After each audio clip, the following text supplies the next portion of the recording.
Hi guys! Welcome back to part 2 of my two-part series on introverted intuition and how it pertains to INFJs. Um, like I said, this is the second part of the series, so if you haven't seen part 1, then I would recommend you watch that because it kind of gives an overview as to what NI is and how it plays a role in how INFJs process information. And so in this video, I'm going to talk about some of the drawbacks of having dominant introverted intuition. And so I'm just sort of assuming that you know what I'm talking about. So if you haven't seen that video yet, then just go ahead and watch that one first, because I'm going to dive right in pretty quickly. But before I get started, I had a question on my last video that I wasn't able to answer, so I told him that I would answer it in this video. So, my friend Mark 8 verse 29, and I just realized that your name is a reference to a Bible verse. I just realized that, but he's an INTP. And he asked if we introverted intuition DOMs could observe our NI in action because, like I said, he's an INTP and INTPs have extroverted intuition, and he says that he's able to sort of observe when that's happening. And so after he asked that question, I've been really trying to observe my NI and how it works and whether it's unconscious or conscious process. And I've come to the conclusion that it's a very unconscious process, and that's sort of the short answer is that no, I can't really see it happening. It just sort of happens. So I'm gonna give a more in-depth response to his question in a comment below, and if you guys would like to piggyback on what I say and sort of talk about your experience with NI, then please do so on my comment so we can give him a good, accurate response to his question, because I thought it was a very good question. So with that said, let's just dive right into some of the problems of having dominant introverted intuition. And if you've ever read this book, 7 Habits of Highly Effective People, you would know that the second habit is to start with the end in mind. And in this book, he sort of talks about it in the context of when you envision the end of your life, like how do you want to be remembered? What values were you living up to? And are the actions that you took during your life aligned with the values that you create? And so it's kind of like more of a long-term idea, but he also has like a short-term example in there where he says, begin with the end in mind is based on the principle that all things are created twice. There's a mental or a first creation and a physical or a second creation to all things. And luckily for us INFJs and INTJs, it's really easy for us to envision the perfect outcome to a situation. We can see the finish line, but the problem lies in our ability to figure out realistic steps to take in getting there, or actually running the race itself in order to get to that finish line. And this creates 2 problems for us. So the first problem is that we kind of have tunnel vision, where we see the ending and we think that we know what it takes to get to that perfect ending, but a lot of the times the steps that we take to get there aren't really aligned with reality. And so when we encounter new ideas, new stimuli, new problems that sort of get in the way of how we've envisioned that end goal happening, then it can really throw us off, especially if we make a mistake or we feel like that mistake is really detrimental to the end goal. It just completely, we can become really demotivated by a misalignment of how we envision something happening and how we're actually going to get there. And I think that's why we become very discouraged about our ideas, is because when reality doesn't sort of fit this vision that we had, it puts a lot of stress on us to, we just kind of regret even pursuing it in the first place. And the second problem that this creates is that it puts a lot of stress on us, on our extroverted sensing, to actually make the vision possible. And this ultimately leads to perfectionism and procrastination. And to sort of give you a concrete example as to how these problems play into this vision that we have, these ideal visions that we have, I'm going to tell you an example from my own life. If you watched there's two sides to every INFJ video, you would know that I was making YouTube makeup tutorials when I was 21, 22 years old. And the thing that motivated me to do this, my end goal, was that I wanted to make such good tutorials that I would just miraculously get hundreds and thousands of subscribers, that and getting those subscribers would ultimately make doing tutorials on YouTube my job, and to where I wouldn't have to really finish school because I would make all this money doing tutorials and whatever I was doing. So that was seriously my end goal of making tutorials in the first place. And so let's talk about how the two problems with this, starting with the end in mind, kind of affected me. So we'll start with the stress that I was putting on my extroverted sensing to make this vision possible. So I would procrastinate in a sense that if I just didn't feel like I could make a good tutorial, if I just didn't have the energy to talk to the camera or get my setup going and work on the lighting, if I didn't have the energy to put in all that work, then I would think to myself, oh, I'll just do it tomorrow, I'll just do it the next day.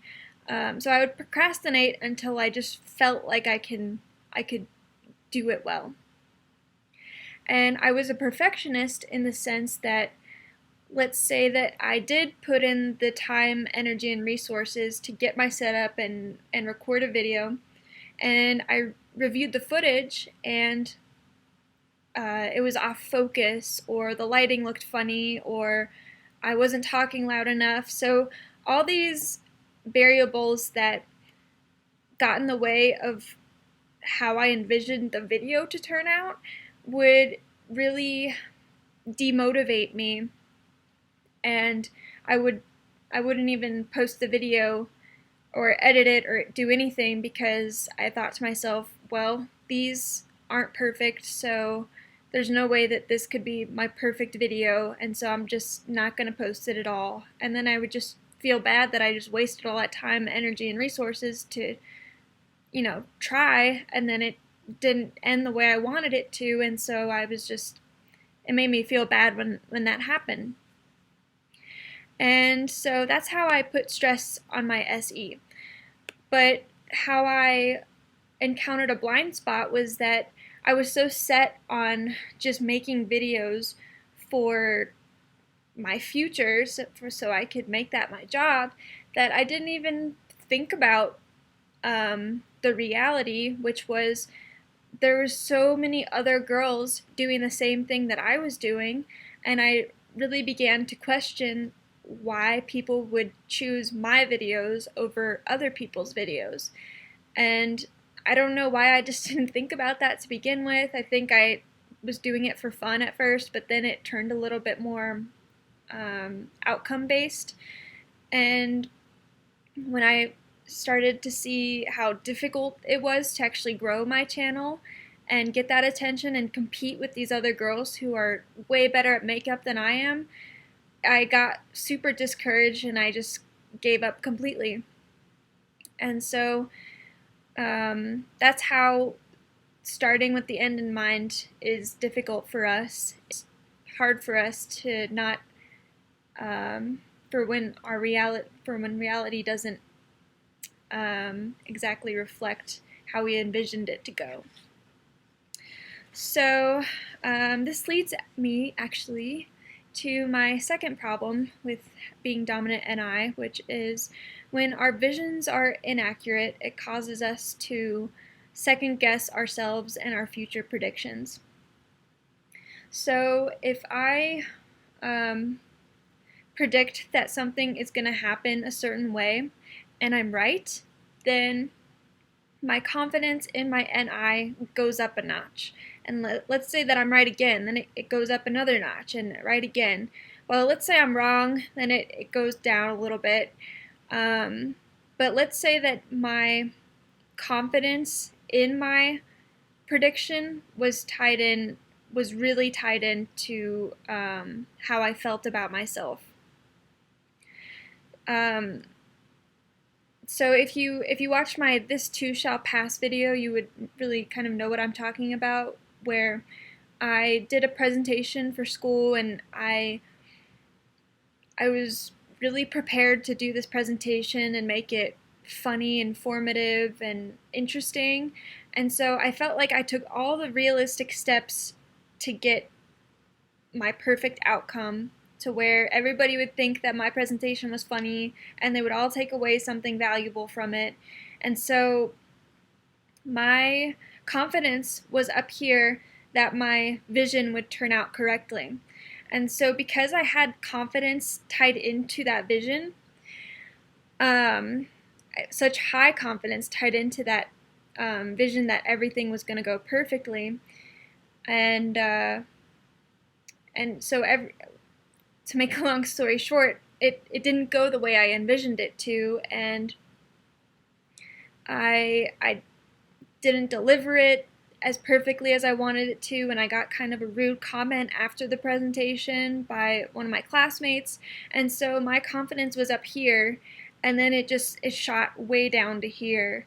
And I've noticed that it's easier to go from extremely high confidence to extremely low confidence than it is to have low confidence in a vision and then to be right about it, and then it just doesn't work like that. I think that you either can go extremely high to extremely low, and then once you're extremely low, you just kind of have to build it back up.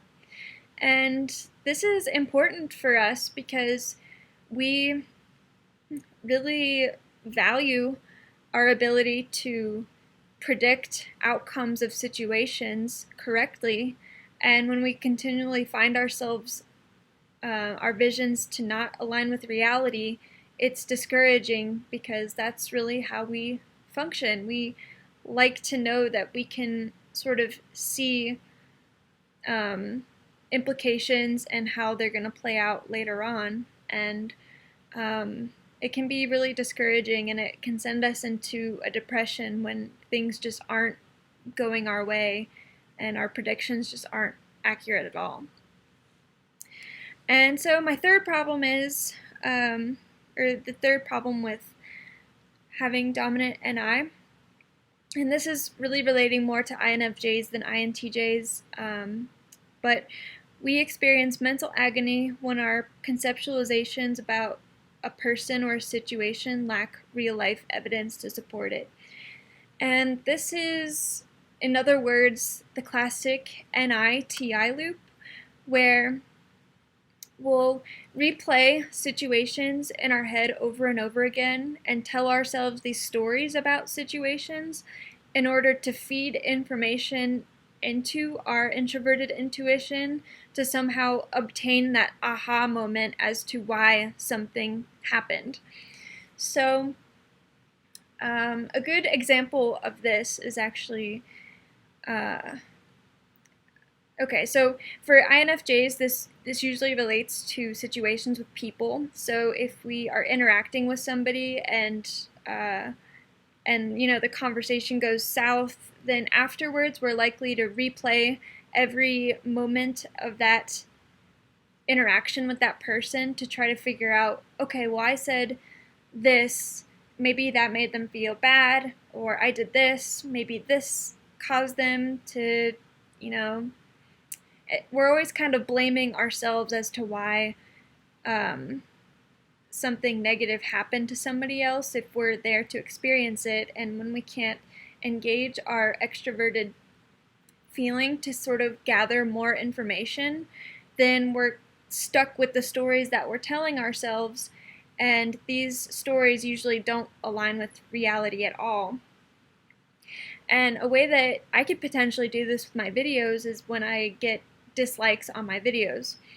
I could rewatch my videos over and over again, and I could try to come up with these little stories as to how, okay, well, I said this in this way, so maybe they disliked it because I said too much. Maybe they disliked my video because they don't like the way I explained something, and so I could come up with all these little scenarios as to why somebody disliked my video when none of those conceptualizations could be aligned with why they actually disliked it.